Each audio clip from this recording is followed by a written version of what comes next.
الله أكبر الله أكبر. أشهد أن لا إله إلا الله. أشهد أن محمدا رسول الله. حي على الصلاة حي على الفلاح. قد قامت الصلاة قد قامت الصلاة. الله أكبر الله أكبر. لا إله إلا الله.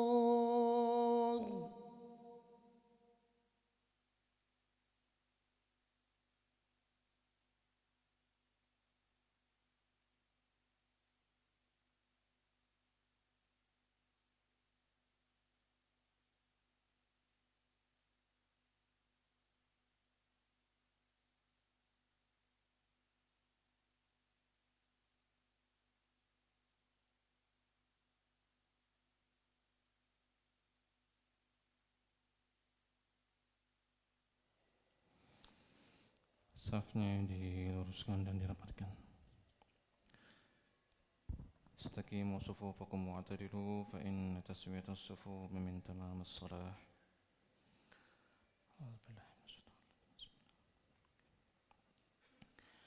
Allahu Akbar.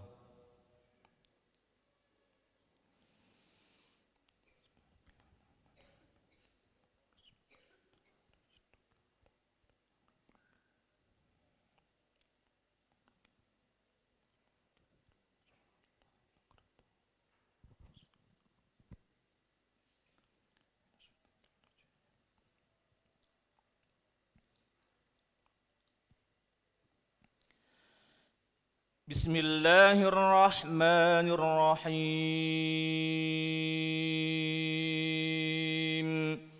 الحمد لله رب العالمين. الرحمن الرحيم. مالك يوم الدين. إياك نعبد وإياك نستعين. اهدنا الصراط المستقيم.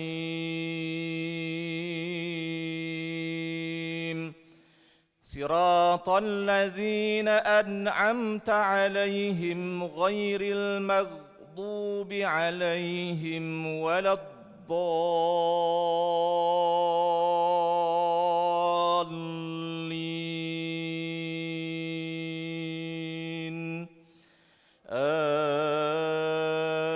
آمين.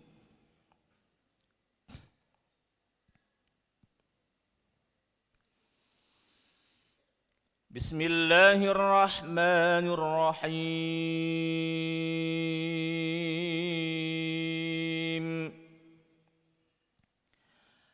لا أقسم بهذا البلد وأنت حل بهذا البلد ووالد وما ولد. لقد خلقنا الإنسان في كبد. أيحسب أن لن يقدر عليه أحد. يقول أهلكت مالا لبدا. أيحسب أن لم يره أحد. ألم نجعل له عينين ولسانا وشفتين وهديناه النجدين.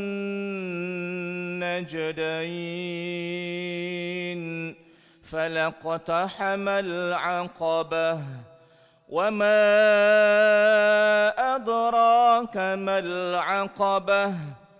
فك رقبة أو إطعام في يوم ذي مسغبة. يتيما ذا مقربة أو مسكينا ذا متربة ثم كان من الذين آمنوا وتواصوا بالصبر وتواصوا بالمرحمة أولئك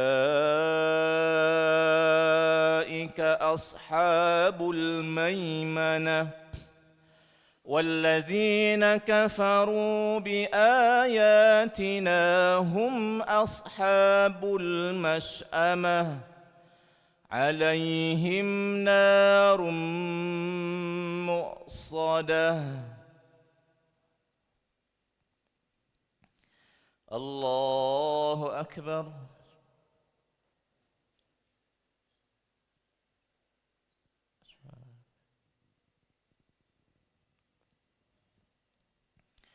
سمع الله لمن حمده.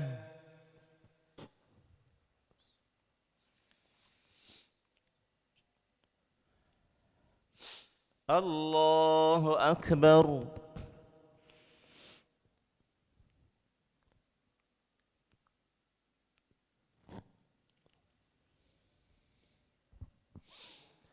الله أكبر.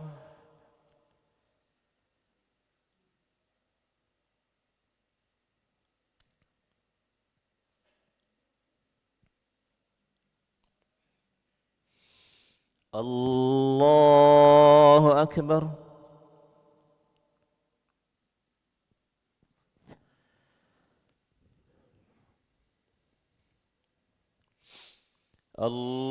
الله أكبر.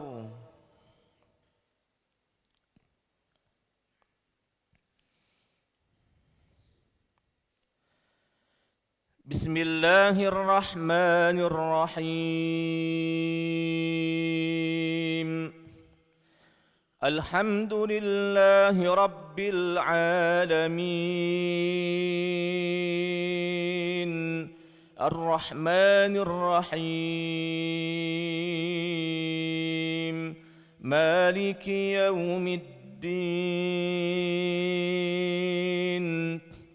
إياك نعبد وإياك نستعين اهدنا الصراط المستقيم صراط الذين أنعمت عليهم غير المغضوب عليهم ولا الضالين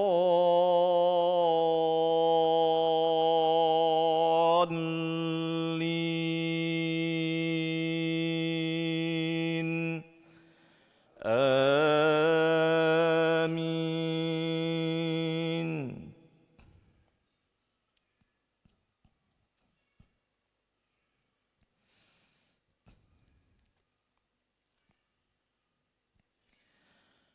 بسم الله الرحمن الرحيم.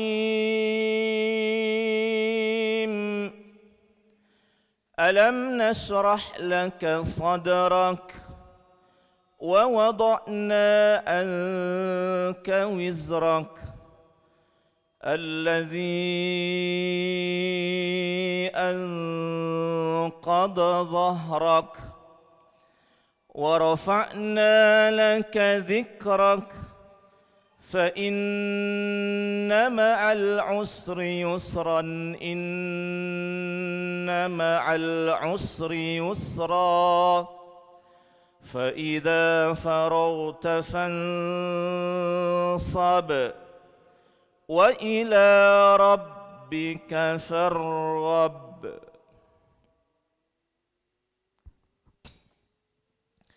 الله أكبر.